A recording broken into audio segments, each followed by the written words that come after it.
কিয়ামতের দিন এই সূর্য যখন মাথার উপরে নেমে আসবে, গুনাহগারের মাথার মগজগুলো ভাতের মারের মতো ফুটবে।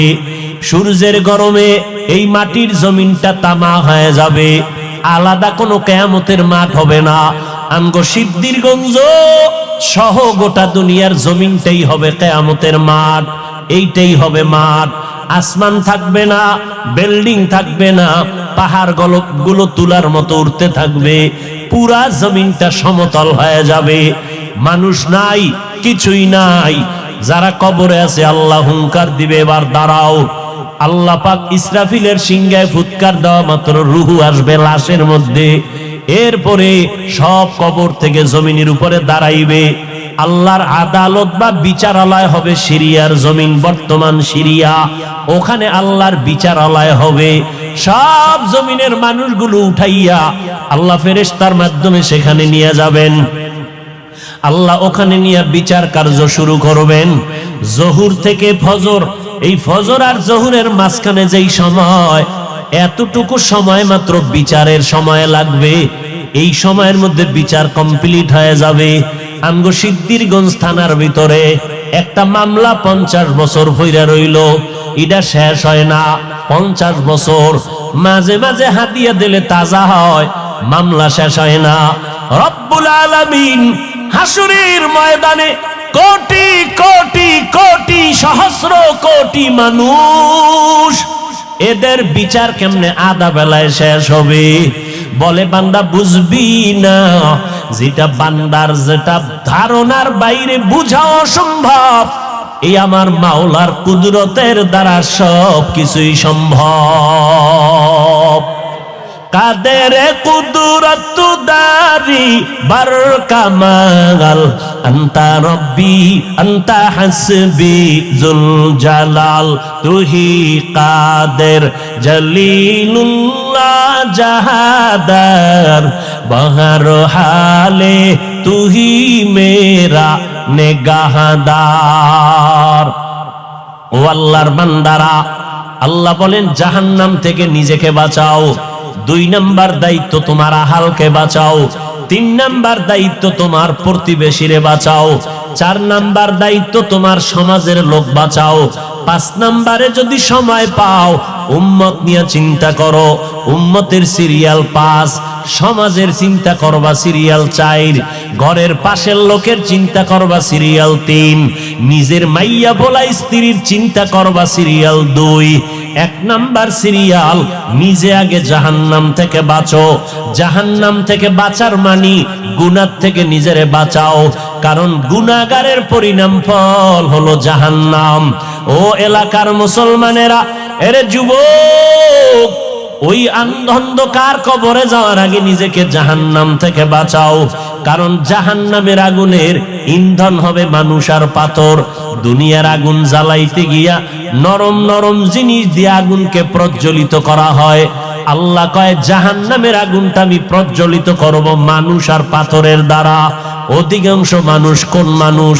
আমি আল্লাহ পাক যারে এত নেয়ামত দিলাম, সূর্যের আলোটা ফিরিয়ে দিলাম, চন্দ্রের আলো ফিরিয়ে দিয়া দিলাম, বাতাসটাও ফিরিয়ে দিলাম, নদীর পানি ফিরি, ও বান্দা জমিনটাও ফিরিয়ে দিলাম। আমি আল্লাহ বিনিময়ে তোমার থেকে এই কথাও বলি নাই। এত কিছু দেওয়ার পর তোমার কাজ হলো সারা রাত আমারে ডাকবা। আল্লাহ কয় না। সারাদিন রোজা রাখবা। আল্লাহ বলে না। ব্যবসা করো, বাধা নাই। চাকরিজীবীরা চাকরি করো, বাধা নাই। লেখাপড়া করনেওয়ালারা স্কুল কলেজে লেখাপড়া করো, বাধা নাই। ইঞ্জিনিয়ার হও, ডাক্তার হও, সাংবাদিক হও, এসপি হও, ডিসি হও, এমপি মন্ত্রী হও, ইসলাম তোমাকে বাধা দেয় না। ইসলাম কি কয় জানো? ও বান্দা, সব তোমার জন্য ছেড়ে দিলাম। দিন রাত মিলাইয়া 24টা ঘন্টা, 22টা ঘন্টা তুমি তোমার কাজে লাগাও। মাত্র 2টা ঘন্টা সময় আমি আল্লাহর মোহাব্বতে তোমার কল্যাণে ব্যয় করো। বলে তা কেমনে? 2 ঘন্টা সময় কি একসাথে বের করা যায়? কয় যায় না, ব্যস্ত। আল্লাহ কয় একসাথেও চাই না, তো কেমনে চাই? ফজরের 4 রাকাত নামাজে 20 মিনিট দিয়া তুমি তোমার দোকানে চলে যাও। আবার জোহরের সময় আইসা 10 রাকাত নামাজে 20 মিনিট দিয়া আবার তুমি তোমার ব্যবসায় চলে যাও, আবার আসরের 4 রাকাত নামাজে 20 মিনিট দাও, এরপরে তুমি আবার দোকানে যাও, মাগরিবের 5 রাকাত নামাজে আবার 20 মিনিট দিয়া তুমি তোমার সংসারের কাজে চলে যাও, এশার নামাজ ঘরের মধ্যে যাও, তোমার ব্যবসাও ঠিক রাখো, চাকরিও ঠিক রাখো, এদিকে মাওলার কাছে ডিউটিও ঠিক রাখো, এশার নামাজটা পড়িয়া ঘরের মধ্যে যাইয়া সন্তানের সময় দাও। সারাদিন ব্যবসার কারণে পারো নাই, সারাদিন চাকরির কারণে মাইয়া বলারে সময় দিতে পারো নাই, এশার নামাজটা পড়িয়া ঘরের মধ্যে যাইয়া সন্তানদের সময় দাও, স্ত্রীকে সময় দাও। কিন্তু কপাল খারাপ, 2টা ঘন্টা সময় দিতে পারলা না, সন্তানের সময় দিতে পারলা না, সারাটা দিন রাত্র মোবাইলে সময় কাটাইবার সময় না পাইয়া ঘরের মধ্যে আইসা সন্তান আব্বু কায়া ডাকে, তুমি ফিরিয়া তাকাও না, মা সময় চায় দাও না, তুমি বিছানায় বসে খাইয়ে লইয়া পেটটা ভারী করে মোবাইল নিয়ে বসে গেলা মোরা কাবায়, এইবার মোবাইল চাইতে চাইতে ঘুমাইয়া গেল, সন্তানের সময় দিলা না, স্ত্রীকেও দিলা না, মোবাইলটা চাইতে চাইতে তোমার চোখের পাওয়ার নাই, কানের পাওয়ার নাই, হার্ট দুর্বল, মাথা ব্যথা বেড়ে গেছে, এখন আর কোনো কাজে মন বসে না, মেধাটাও সংকুচিত হয়ে গেল। এখন সকালবেলা আবার উঠা ফজরের নামাজটাও পড়লা না, তুমি আবার 8টা 9টায় উঠিয়া 1.5 প্লেট খাইয়া আবার তুমি চলে গেলা সময়। কিন্তু দেখো ও আল্লাহর বান্দা, আমগো মতো হুজুর হওয়ার দরকার নাই, তোমার লাইনে, তোমার লাইনের মানুষটা দেখো জেনারেল লাইনের মানুষ, কোনদিন মাদ্রাসায় আলিফ বাতা পড়ে নাই, অথচ নজর করে দেখো তোমার লাইনের মানুষটা সিদ্ধিরগঞ্জ বাজারে ব্যবসা করে, 5 বেলার নামাজ পড়ে, এই রকম ব্যবসায়ী আছে না নাই? বলো বাবা, তুমি কেন পারবা না? তোমার আমার মতো যুবক র্যাব আর্মি পুলিশ বিডিআরের চাকরি করে 5 বেলার নামাজ বাদ দেয় না, অভাব নাই। আল্লাহ বিবেক দিছে, জিজ্ঞাসা করো তুমি কেন পারবা না? তোমার আমার মতো যুবক স্কুল কলেজে পড়ে 5 বেলার নামাজ ছাড়ে না, অভাব নাই। বলো বাবা, তুমি কেন পারবা না? ও আল্লাহর বান্দারা, তোমার উপরে না জানি আমার আল্লাহ বেজার, তোমার মা বাবার না জানি বড়দোয়া লাগছে, ওই মা বাবার দোয়া নিয়ে তাড়াতাড়ি সামনে আগাও। জাহান্নামের গরম সইতে পারবা না, সূর্যের গরম এখনই সইতে পারি না। ও আল্লাহর বান্দা, একটা মশার কামড় সইতে পারি না। ও সিদ্ধিরগঞ্জের মুসলমানেরা, আজকে আমি যদি প্যান্ট শার্টটাই লাগাইয়া তোমার মতো রাস্তায় চলতাম, আমি হাফিজুর রহমান রে কেউ বাধা দিতে পারতো না। কিন্তু এই গরমের মধ্যে টুপি মাথায় দেই, কত কষ্ট, এরপরও টুপিটা ফালাই না। দাড়িটা লম্বা করার কারণে অনেকের চিন্তা যৌবনের ভাব চলে যায়, এরপরও কেন দাড়িটা ফালাই না? লম্বা জামাটা পরার কারণে শরীর গরম লাগে, এরপরও কেন লম্বা জামা ফালাই না? ও আল্লাহর বান্দারা, কারণটা কি জানো? আমাদের এই টুপি দাড়ির কারণে সরকার আমগো মাসে মাসে বেতন দেয় না বাবা, না, বরং এই টুপির কারণে আমগো উপরে বিপদ, এই দাড়ির কারণে আমাদের উপরে বিপদ। নাস্তিকের আমগো নামের লিস্টি বানায়, আমাদের মাদ্রাসা বন্ধ করার ষড়যন্ত্র চলে। এত চিন্তার পরেও কেন টুপি ফালাই না? ও আল্লাহর বান্দারা, ব্যবসার যেই লাইনে বলো, আল্লাহর নবীর তরিকা বাদ না দিয়েও তো আমরা না খাইয়া নাই, আল্লাহর রহমতে অসম্মানেও তো নাই। ও আল্লাহর বান্দা, এরপরেও কেন এই লাইনটা ছাড়ি না? কওমি মাদ্রাসায় লেখাপড়া করেছি, এই লাইনটা কেন ছাড়ি না? কত জাতি ভাইরা বলে কওমি মাদ্রাসায় পড়ে কোনো লাভ নাই, ওখানে পড়লে সরকারি কোনো চাকরি নাই, ওখানে পড়লে কোনো সার্টিফিকেট নাই। এইভাবে বলিয়া বলিয়া আমগো তিরস্কার করে।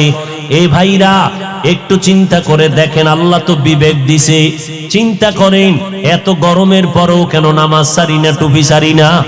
একমাত্র কারণ, আল্লাহর কোরআন পড়ে দেখলাম কোনো মিথ্যা নাই, নবীর হাদিসটা পড়ে দেখলাম কোনো মিথ্যা নাই। ও আল্লাহর বান্দা, এই কোরআনের ভুল বের করতে গিয়া কত বিধর্মীরা পর্যন্ত অপচেষ্টা করিয়া শেষ পর্যন্ত মুসলমান হয়ে গেল। ও যুবকেরা, কয়দিন আর বাঁচবা? এই মহামারীতে কত যুবকের লাশ কবরে রাখলাম, কত যুবকের জানাজার ইমামতি করলাম। ও আল্লাহর বান্দা, রাতের বেলা যখন বালিশে মাথা লাগাইয়া ঘুমাও, অন্তরে কি ভয় লাগে না? ঘুমের মধ্যে যদি আজরাইল আইসা হাজির হয়, মরা সন্তান আইসা সকালবেলা মা দেখে চিৎকার দিয়া বলবে, তোরা কোথায় আছো? আয় আয়, আমার বাবা দুনিয়াতে বেঁচে নাই। এরে সন্তানেরা, ওই মা বাবাকে বাড়ি গ্রামে রাইখা যারা ঢাকার শহরে চাকরি করো, ব্যবসা করো, এরে বাবা তুমি আরামে খাও আর বন্ধু নিয়ে আড্ডা দাও, অথচ তোমার জানা নাই ওই মা একটা রাত্রে খানা খায় না। তোমার সাথে টেলিফোনে কথা বলতে না পারলে মায়ের ঘুম হয় না। ঘরের মধ্যে কত মেহমান, বাবায় মেহমান আনিয়া গোশত দিয়া খানা দেয়, আম্মাজান গোশত বন্টন করে দেয়, সন্তানেরও দেয়, কিন্তু দুঃখিনী আম্মাজান একটা টুকরা নিজের মুখে দেয় না। আব্বাজান কয়, বিবি তুমি কেন গোশত খাও না? কয়, আমার একটা সন্তান ঢাকা, ওই সন্তানের চিন্তা বড় পেরেশান, ও না জানি না খাইয়া কষ্ট পায়, এই জন্য আমার গোশত মুখে দিয়া যায় না, আমার চোখে ঘুম আসে না। যেই মা বাবার চোখের পানিতে আজ আমি চেয়ারে বসে বয়ান করার সম্মান পেলাম, আজকে ওই মা বাবার চোখের পানিতে তুমি টাকা পয়সার মালিক। ওই মা বাবার দোয়া ছাড়া তুমি টাকার মালিক হতে পারো নাই। ওই মা বাবার চোখের পানি আর দোয়া ছাড়া পরীক্ষায় ভালো নাম্বার পাও নাই। ওই মা বাবার দোয়া চোখের পানি ছাড়া তুমি গাড়ি বাড়ির মালিক হতে পারো নাই। ও কপাল পোড়া সন্তান, ওই মা বাবা অনেকের দুনিয়ায় নাই, অন্ধকার কবর থেকে দোয়ার অপেক্ষা আছে রে বাবা। আর যারা এখনো দুনিয়ায় বেঁচে আছে, ওই মা বাবা তোমার অপেক্ষা আছে কখন তুমি হাসি মুখে সালাম দিবা, মধুর মোহাব্বত নিয়ে কথা বলবা। ওরে সন্তানেরা, ওই মা বাবার থেকে দোয়া নিয়ে চলতে হবে, না হয় উপায় নাই। ও আল্লাহর বান্দারা, চিন্তা ভাবনা করে দেখলাম আজকে আমার ডানে বামে ভক্ত বৃন্দের অভাব নাই, আমার টাকা বাড়ি গাড়ির অভাব নাই, কিন্তু চিন্তা করে দেখলাম আজকে আমি বক্তা, কত সম্মান, এত রাতেও মানুষগুলো বাড়ি যায় নাই, কিন্তু এই সম্মান কতক্ষণ? দুইটা চক্ষু যখন বন্ধ হয়ে যাবে, আমার গায়ের জামা কাপড় সব কেটে রেখে দিবে, তিনটা সাদা কাপড়ের প্যাকেট যেদিন বানানো হবে, ওই দিন দেখবো কে আমার সাথে যায়। আসল বাস্তবতা হলো কেউ আমার সাথে আর কবরে যাবে না, তোমার কবরও যাবে না। তুমি কয় টাকার মালিক এই প্রশ্ন ফেরেশতারাও করবে না। তুমি কি পরিমাণ শিক্ষা গ্রহণ করছো এই প্রশ্ন করা হবে না। ওই কবরে তিনটা প্রশ্ন হবে আমাকে, আপনাদের সবাইকে। রবের পরিচয় দাও, ধর্মের পরিচয় দাও, রাহমাতুল লিল আলামিনের পরিচয় দাও। এই তিনটা প্রশ্নের জবাব যারা দিতে পারবে তাদের কবর হবে জান্নাতের বাগান। কারা পারবে? দুনিয়াতে যারা রবের গোলামি করে যাবে, দুনিয়াতে যারা ইসলাম অনুযায়ী চলবে, নবীর সুন্নাত অনুযায়ী আঙ্গুলের নখগুলো কাটবে, মাথার চুলগুলো নবীর তরিকায় রাখবে, জুতা দুইটা নবীর তরিকায় পরবে, বাথরুমে ঢুকতে আর বের হইতে নবীর সুন্নাত যারা মানবে, আমার পোশাকটা গায়ে পরতে খুলতে নবীর তরিকা আছে যারা মেনে চলবে, এরা যখন কবরে গিয়া জবাব দিবে জান্নাত হয়ে যাবে। কিন্তু আপনি আমি চিন্তা করেন, রবের গোলামি কি পরিমাণ করেছি, আল্লাহর দ্বীন ইসলাম কি পরিমাণ মেনে চলেছি, অথচ এক বেলার নামাজও পড়তে পারি না, মা বাবার খেদমত করিয়া তো দোয়াও নিতে পারি নাই। মা বাবায় শুধু আমার কথায় রাগ করে, কষ্ট পায়, আমার ব্যবহারে আব্বা আম্মা কষ্ট পায়, না পারলাম তাদের মুখে হাসি ফুটাইতে, না পারলাম তাদের কিছু দিয়া খেদমত করতে, তাহলে আমার এদিকে ইবাদত নাই, মা বাবার দোয়াটাও পেলাম না। মা বাবারে কতবার ধমক দিয়া চোখের পানি ফালাইলাম, তাহলে আমার এদিকে নাই, আলেম ওলামার কাছে যাইয়া দোয়া নিব তাও পারি না, বরং ফেসবুকের মধ্যে আলেম ওলামার বিরুদ্ধে লেখালেখি করি, আলেমদের ইমামের বিরুদ্ধে কথা বলি, খতিবের বিরুদ্ধে কথা বলি, এই মসজিদের ইমাম সাহেবদের বিরোধিতা করি, তাহলে আমার তো কোনোটা রাস্তাই নাই নাজাতের। না রবের চিনলাম, না ইসলাম মানলাম, না আঙ্গুলের নখ কাটার মধ্যে নবীর সুন্নত অনুযায়ী কাটলাম, না মাথার চুলগুলো নবীর তরিকায় রাখলাম, না পোশাকটা নবীর তরিকায়, না আমার ঘুমটা নবীর তরিকায়। ঘুমাইতে গিয়াও তো হিন্দি গানের তার লাগাইয়া ঘুমাইলি রে বাবা। এই অবস্থায় যদি আজরাইল এসে হাজির হয়ে যায়, আর এই গুনাহ অবস্থায় যদি তোমার কবরের ডাক এসে যায়, সাদা কাফনের প্যাকেট বানাইয়া অন্ধকার কবরে যখন রেখে আসবে, ওই অন্ধকার কবরে মাটি আর অন্ধকার, আপন কেউ থাকবে না। ওই কবরের মধ্যে রাখার পরে তিনটা প্রশ্ন তোমাকেও করা হবে। রবের পরিচয় দাও, ধর্মের পরিচয় দাও, রাহমাতুল লিল আলামিনের পরিচয় দাও। একটা প্রশ্নের জবাব দিতে পারবা না রে বাবা। আমি কিন্তু এতক্ষণ বয়ান করিয়া স্কুলের পড়া নিষেধ করি নাই, কিন্তু খবরদার, কারো চাকরি ছাড়তে বলি নাই, কারো ব্যবসা বন্ধ করতে বলি নাই, বরং 22 ঘন্টা সময় তুমি তোমার লেখাপড়া চাকরি ব্যবসায় দাও। মাত্র 2টা ঘন্টা সময় 20 মিনিট 20 মিনিট করে 5 বেলার নামাজে দাও। মা বাবার দোয়া নাও, ওলামায়ে কেরামের দোয়া নিয়ে আমল করো। লেখাপড়াও বন্ধ হবে না, চাকরিও যাবে না, ব্যবসাও নষ্ট হবে না। এরপরও সুযোগ পাইয়াও যদি আল্লাহর হুকুম মতো নামাজে না যাও, ওই কবরে 3টা প্রশ্নের জবাব দেওয়া সম্ভব হবে না।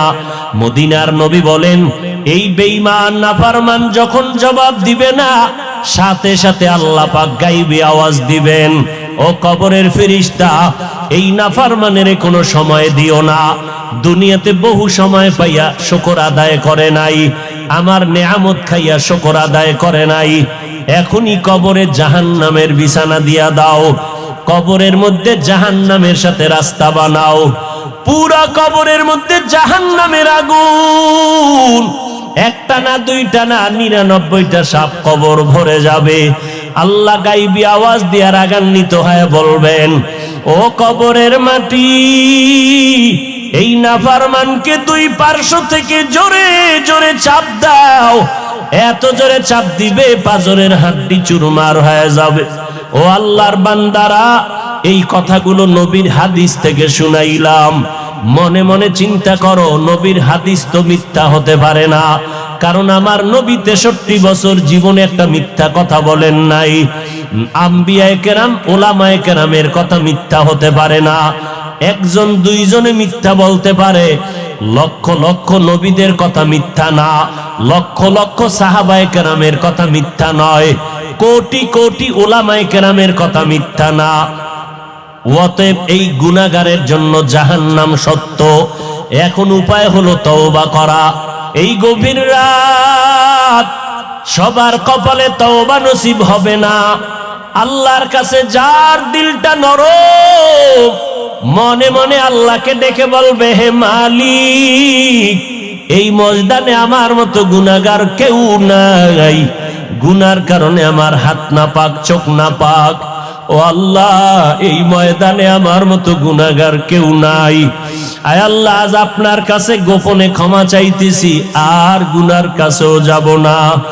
আমার হাতের দ্বারা, আমার জবানের দ্বারা কত অন্যায় করেছি, আমার কথায় কষ্ট পায় কত মানুষের চোখের পানি পড়ল, আলেম রে কাদাইলাম, মা বাবারে কাদাইলাম। ও আল্লাহ, তুমি মাফ করে দাও। আমার মায়ার নবী বলেন, চোখের পানি ছেড়ে যারা তওবা করবা, তাদের গুনাহ সাথে সাথে মাফ হয়ে যাবে। ও আল্লাহর বান্দা, ওরে যুবক ও বৃদ্ধ বাবাজি, ও পর্দার আড়ালের মা, দুনিয়াটা কিছুই না, সাদা কাপনের প্যাকেট। যেদিন হয় আজকে গুনাহ থেকে তওবা করে নিলাম। ও আল্লাহ, আমাদের তওবা কবুল করে নেন। আমাদের তওবার উপরে মজবুত হইয়া চলার মরণ পর্যন্ত তৌফিক দান করেন, আমিন। আতিনা ফি দারে দুনিয়া না হাসান, আতিনা ফি দারে উকবা না হাসান, ইয়া গিয়াসাল মুস্তাগীসিন হদিনা লফতিখারা বিল উলুমে ওয়াল গিনা। হর গরিদে নেক তু তৈয়ার হে, जो न मांगे उससे तू बेजार है। আল্লাহ তাআলা বলেন, ও দুনিয়ার মানুষ, আমি তোমাদেরকে কর্মসূচি দিলাম। দুনিয়াটা তোমাদের জন্য জেলখানা। কারণটা কি জানো? জেলখানায় সবাই ঢুকতে চায় না, আবার একবার ঢুকলে মন মতো বের হতে পারে না। দুনিয়ার মানুষ ইমানের বাউন্ডারির জেলখানায় যারা ঢুকছো, মন চাইলে বিড়ি টানা যাবে না, মন চাইলে এখন গালি দেওয়া যাবে না, মন চাইলে চুরি ডাকাতি করা যাবে না। কারণ ইসলামের বাউন্ডারির মধ্যে চুরি করার অনুমোদন নাই, বিড়ি টানার অনুমোদন নাই। ইসলামের খাঁচার ভিতরে কারো হক নষ্ট করার অনুমোদন নাই, কাউকে গালি দেওয়ার অনুমোদন নাই। আরে মানুষ কেন, ইসলামের বাউন্ডারির মধ্যে আল্লাহ তাআলার কত সুন্দর আইন। এর কোরবানির সময় যখন গরু জবাই করো, একটা গরুর সামনে ছুরি দেখাইও না, নিষেধ, গরু কষ্ট পাবে। এক গরুর সামনে আর একটা গরুরে জবাই করবা না, গরু কষ্ট পাবে। গরুটারে রশি দিয়া বাইদা জমিনের মধ্যে শোয়াইয়া 1 সেকেন্ড দেরি করবা না। কিন্তু আমাদের সমাজের মানুষেরা কোরবানির সময় গরুটারে হাতে পায়ে বান্ধিয়া মাটির মধ্যে শোয়াইয়া এরপরে বিশাল চিঠি পড়ে, অমুকের মাইয়া, অমুকের ভোলা, এই রকম 7 নাম 13 বাড়ির নাম নিয়া গোষ্ঠী শুদ্ধা নাম পড়ে। অমুক একজনের নাম আব্দুর রহমান, নাম পড়ল, বাবার নাম, মায়ের নাম, ওয়ার্ড, এরপরে থানা, এরপরে জেলা। কিও এত নাম কেন? আমার এই নামে তো অমুক জেলায় আরো থাকতে পারে, যদি এই জেলার নাম না কও তাহলে আমার দোয়া তো আর এক জেলায় চলে যাইব। এই জন্য আমার গোষ্ঠী শুদ্ধ সব নাম ক। 7 জনের নাম কইতে কইতে গরুটা আদা মরা হয়ে গেছে। ও আল্লাহর বান্দারা, এগুলো শুধু মূর্খতা আর কিছুই না। তুমি কোরবানি দিতেছো আমার আল্লাহর জন্য, কার নামে দাও কেউ জানার দরকার নাই, আমার আল্লাহ জানলেই তো যথেষ্ট। আল্লাহর জন্যই যদি দিয়া থাকো, ইমাম সাহেবের ডাইকে আবার গরুডারে কষ্ট দিয়ে কেন চিঠি পড়াও? এর একমাত্র কারণ এই মানুষটা বড় মূর্খ। জুমার দিন ইমাম সাহেবের নিয়ত করছে, হুজুর আব্বার লাগে একটু দোয়া করেন, পকেটে 1000 টাকার হাদিয়াটা রাখছে। ইমাম সাহেব দোয়া করতে গিয়ে আরো 6 জনের নাম কয়ে লাইছে মোনাজাত। মোনাজাতের ভিতরেই মেজাজ গরম, হাদিয়াটা দিয়া হবে না যে ইমাম সাহেব আমার বাবার জন্য দোয়া করতে গিয়া 1000 টাকা দিব হাদিয়া নিয়ত করছি, হেদিয়া আরো 6 জনের নাম কইল। এবার পকেটে খুঁজা টুইজা 200 টাকা দিছে, যে দোয়া ভাগ হয়ে গেছে। আগে হুজুরে আমার আব্বার নামটা একক কইলে পুরো দোয়াটা আমি একা পাইতাম, এবার 6 বাবার নাম কইছে তো দোয়া কি হয়ে গেছে, ভাগ হয়ে গেছে, হাদিয়াও কমে গেছে। এরকম কিছু জাহেল, কিছু ধর্মান্ধ মূর্খ আমাদের সমাজে আছে না নাই? আল্লাহ হেদায়েত দান করুন। हकीकत से तो दुनिया बेखबर है, दुनिया की नुमाइश पर नजर है। नमी गोयाम के अज दुनिया जुदा बाश, बहर कारे के बाशी बा खुदा बाश। আর মসজিদের ভিতরে তো এখন নামাজের জায়গা রেজিস্ট্রি করা থাকে, ঠিক না? এইটা সভাপতি, এইটা এমপি, এইটা সেক্রেটারি, এইটা হইলো সদস্য সচিব। এখানে যদি সভাপতি না আইয়ে ও জায়গাটা খালি থাকবে, এই অবস্থায় নামাজ। যদি এখানে একজন হান দে তো এর চাকরি যাওয়ার আগে ইমামেরটা নাই, বেদবি। এই যে কর্মকাণ্ডগুলো আল্লাহর ঘরে, এগুলো সব হারাম। এগুলো কি সব হারাম। এরপরে আবার এখন তো চেয়ারম্যান, বিশাল দামি দামি চেয়ার লয়ে বয়া চেয়ারম্যান হইয়া, ইউনিয়নে চেয়ারম্যান একজন, জুমার দিন মসজিদে চেয়ারম্যান 13 জন। চেয়ার লয়ে বয়ে বয়া ইমামের বয়ান নাই, হে ঘুমায় ঘুমায় আরশে আজিম ঘুরতেছে। আরে ঘুম, এমন ঘুম দিছে যে আমাদের বরিশালের পারাবত সাপ কি টানা যে টানতে আছে, লঞ্চের আওয়াজ, ইমামের বয়ান আউলায় যাইতেছে। যখন একামত চেয়ারম্যান 13 জন খারায়, আল্লাহু আকবার। কিও দাদা অজু? কয় না অজু কি? কয় ঘুমাইলেন? কয় না কি ঘুমাইছি, মোরা খাবায় না ছিলাম। এরকম চেয়ারম্যান আছে না নাই? কিয়ামতের আলামত, বান্দা আল্লাহর সাথে মোহাব্বতের পার্সেন্ট যত কম, তার বাস্তবে তার কাজটাও ওই রকম কম। আমার আব্বার মাজা ব্যথা, ঢাকা আনলাম, ডাক্তার দেখাইলেন, ডাক্তার কয় চেয়ারে বইয়া নামাজ পড়বেন। আমার বাসায় আইসা দেখি মাটিতে বইসা, ফ্লোরে বইসা নামাজ পড়তেছে। কেউ চেয়ারে না, ডাক্তার কইছে। তো বাবা চোখের পানি ছেড়ে বলে, মাওলারে একটা সেজদা দিমে, যদি মাটিতে কপাল না লাগাইতে পারি। একই কান্দে দিছে।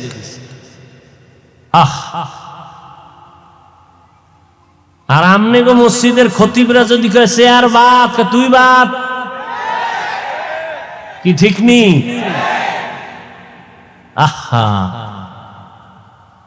আচ্ছা, আমনের মাজায় সমস্যা, হাঁটুতে সমস্যা, একটু উঁচা জায়গায় বইয়ে পড়বেন, এই তো। তো একটা টুল মিলিত হয়, হাতাওয়ালা দামি চেয়ার, আবার স্প্রিং লাগাই লইছে নিচে দিয়া, ঘুরে। এই সমস্ত চালাকির কি মানি মাওলার সাথে? পৃথিবীর শ্রেষ্ঠ জায়গা আল্লাহর ঘর,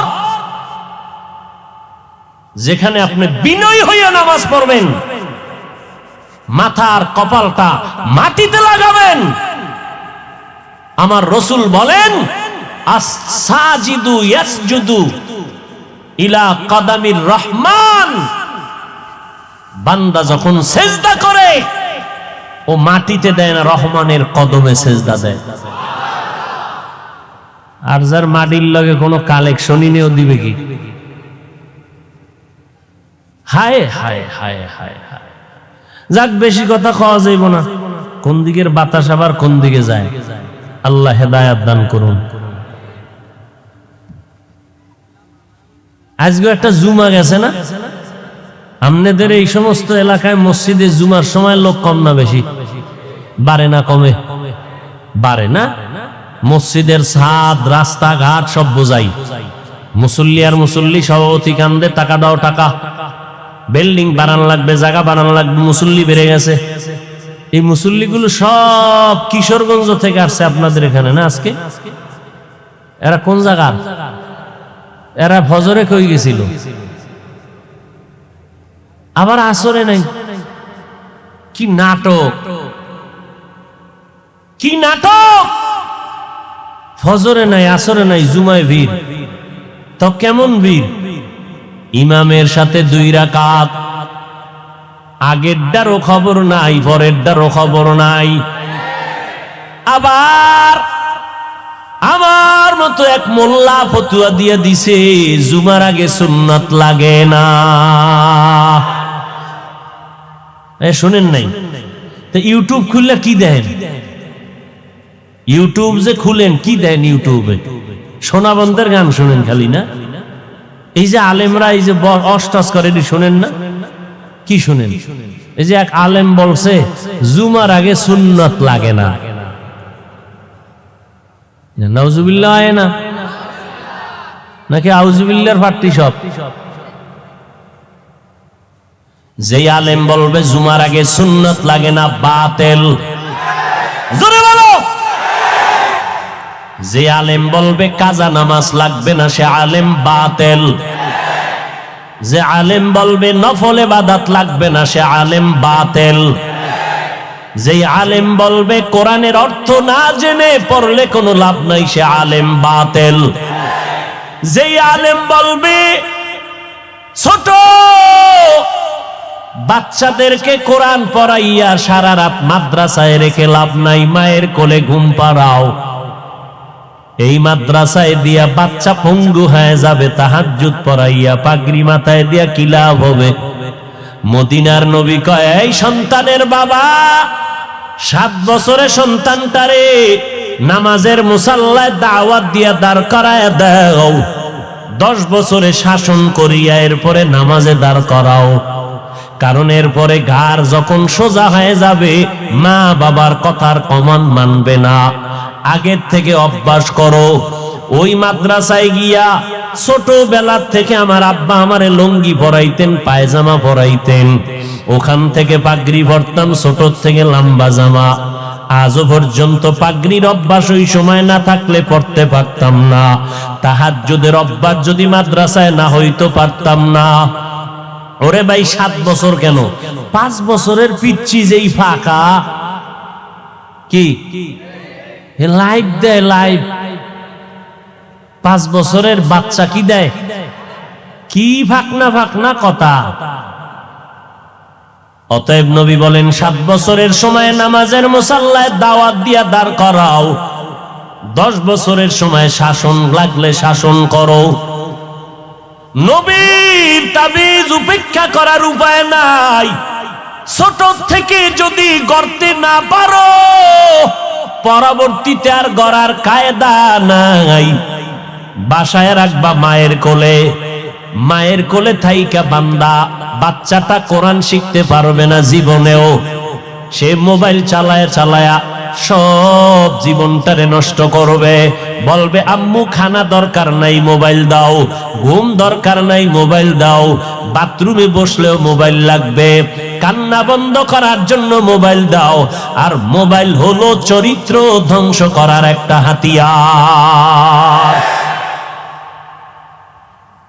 অতএব যদি এখন কেউ বলে ছোট ছোট মাদ্রাসায় বাচ্চাদেরকে দিয়া কোরআন পড়াইয়া পাগড়ি বাঁধানো ঠিক না, তাহাজ্জুদ পড়ানো ঠিক না, এই বাচ্চাটারে 24 ঘন্টা মাদ্রাসায় রাখিয়া চাপের উপরে কোরআন পড়ানো ঠিক না, এইভাবে যারা উম্মতকে কোরআনের ইলম থেকে দূরে সরাবার উৎসাহ দেয়, কোরআনের থেকে দূরে সরাবার জন্য উৎসাহ প্রদান করে, আমি বলবো তার অন্তরের মধ্যে আলেমের ভেজাল।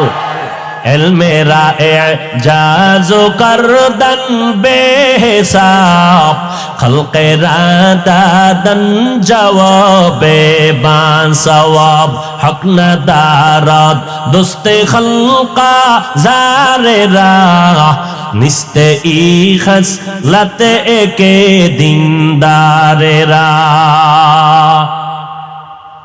সমস্যা সালাম আলাইকুম।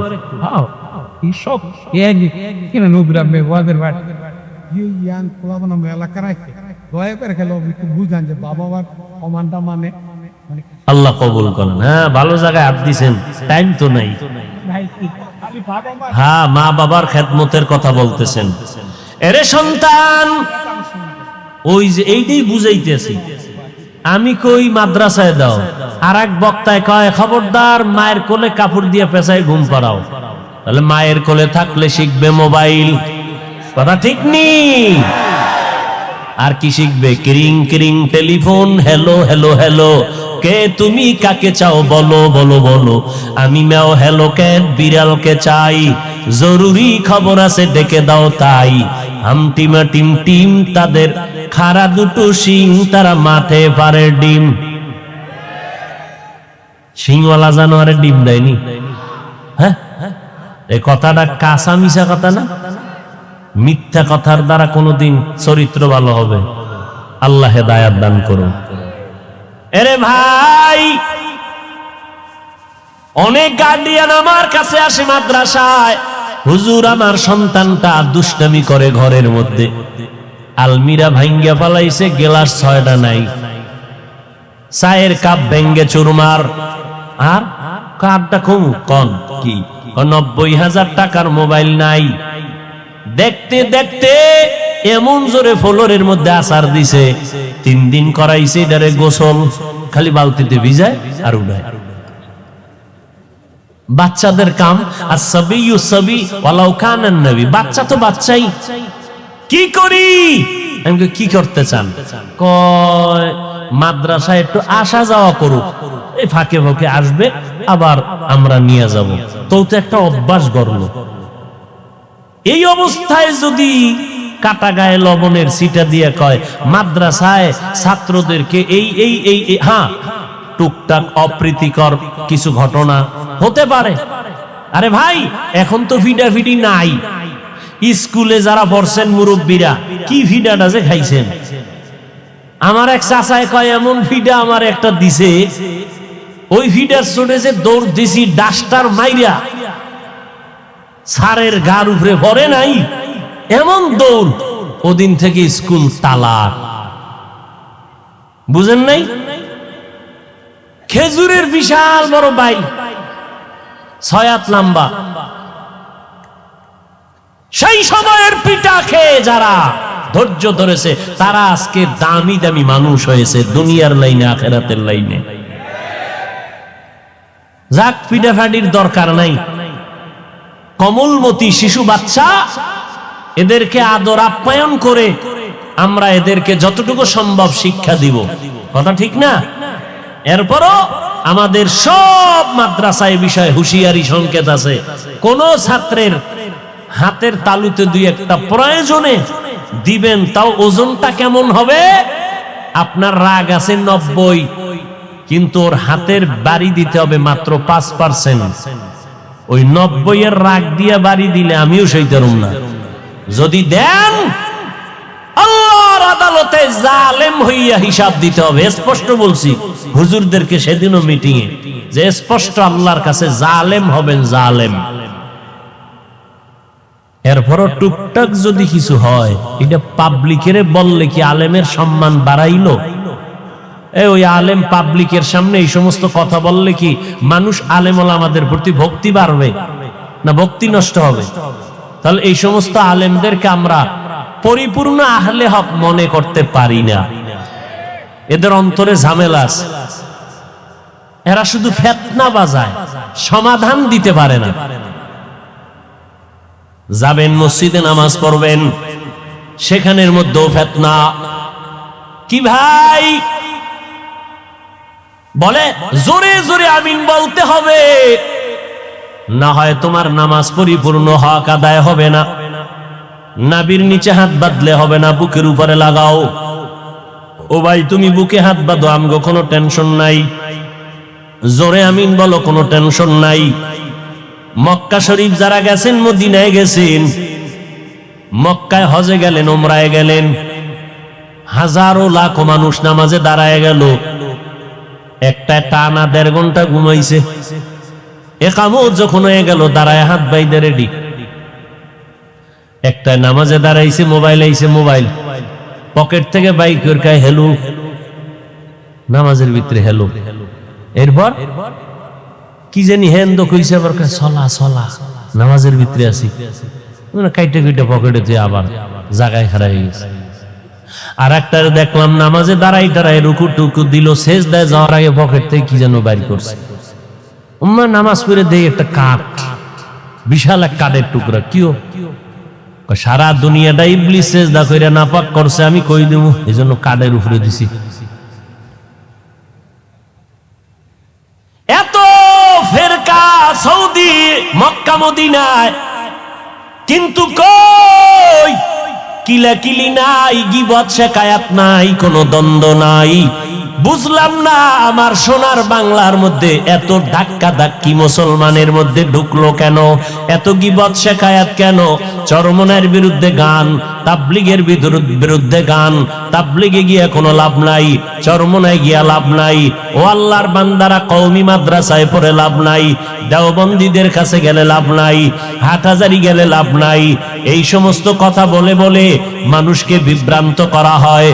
আমি এক ওয়াজে বললাম, আপনার কথা আমি 1 মিনিটের জন্য মেনে নিয়ে বললাম, খোদার কসম চরমনাই যাব না, তাবলীগেও যাব না, উজানিও যাব না, বাহাদুরপুর যাব না, নানুপুরেও যাব না, কোন পীরের দরবারে যাব না, তাবলীগেও যাব না, দেওবন্দে যাব না, কওমি মাদ্রাসায় যাব না, হাটহাজারি যাব না। যাব কই? ঠিকানাটা দাও ভাইজান, এমন এক ঠিকানা দাও যেখানে গেলে দাড়ি কামানেওয়ালার দাড়ি উঠবে, যেই ঠিকানায় গেলে আমি বান্দার দিলটা নরম হবে, যেই ঠিকানায় যাওয়ার পর ওই আলেমের বয়ান শুনলে চোখে পানি আসবে, গাঞ্জাখোর গাঞ্জা ছেড়ে দিবে, বেনামাজি নামাজি হবে, সুদখোরেরা সুদ ছেড়ে দিবে। এমন একটা ঠিকানা দাও, তাহলে ওই জায়গায় যাব, কোনোদিন দেওবন্দীদের কাছে যাব না। ও ভাইজান, যাইতেও নিষেধ করলেন, আলাদা কোনো ঠিকানাও দিলেন না, আমগো মাঝখানে ফালাইয়া আপনি মজা নিবেন। না না, আমরা আল্লাহর আদালতে বিচার দেব। আসলে আপনি আমাদের বন্ধু না, আপনি বেঈমান বিধর্মীদের পাচাটা গোলাম। এখানে তো অনেক শিক্ষিত মানুষ, আমার মোহাব্বতের মানুষ, আমি সবাইকে মনে করি যেহেতু পাশের মানুষ। একেবারে নির্দ্বিধা একজনে বলেন যাব না, আমি মেনে নিছি, কসম খাইছি না আল্লাহ, 1 মিনিটের জন্য আপনার কথা মানলাম, যাব না, চরমনাই যাব না। আবু হানিফার মাযহাব মানবো না, বাদ, সব বাদ, মাযহাবও মানবো না, চরমনাই যাব না, উজানি যাব না, তাবলিগে যাব না, কওমিতে যাব না। কোথায় যাব ঠিকানা দাও। যেখানে গেলে বয়ান শুনলে কান্না আসবে এমন এক আলেমের ঠিকানা দাও দাও। যেখানে গেলে বেপর্দাওয়ালা পর্দাওয়ালা হবে, দাও ঠিকানা। কই, আমি তো দেখি না, সারা দেশ ঘুরে, ওই ঘুরে ফিরে দেখি উজানির ময়দানে গেলে বেনামাজি নামাজি হয়, ঘুরে ফিরে দেখলাম তাবলিগে গিয়া বহু মানুষ নামাজি হয়েছে, চরমনাই যাওয়ার কারণে বেপর্দাওয়ালা পর্দাওয়ালা হয়েছে। অতএব এদের বিরোধিতা করে কোনো লাভ নাই। যারা এই সমস্ত লাইনের বিরুদ্ধে কথা কয় এরা আহলে হক হতে পারে না। আরে ভাই, এখন রাত বাজে ঘটে, এই চিল্লে চিল্লি মানুষ ঘুমাইবো না? কি হেন কিলে কিলে হইল নাকি আবার? অজের ভিতরে এত জোরে আওয়াজ, এমনি দেশের অবস্থা খারাপ। আল্লাহ হেদায়াত দান করুন। এত রাত্রে মাইক, বাইরের মাইক বন্ধ করে আমরা হেন মাইকে বয়ান শুনলে হইব। মানুষ ঘুমায়, বাচ্চারা ঘুমায়, বেশি রাত্র ওয়াজ করা ঠিক না। আবার ফজর সামনে, ঠিক না? যারা পড়বে না এখন ঠিক আর বেঠিক কি? এরা আজকে ফজরও পড়ে না, কাইলও পড়বে না, আব্বাই পড়ে না, আমিও পড়িনি, ব্যাস বয়ান চলতে থাক। আল্লাহ হেদায়াত দান করুন।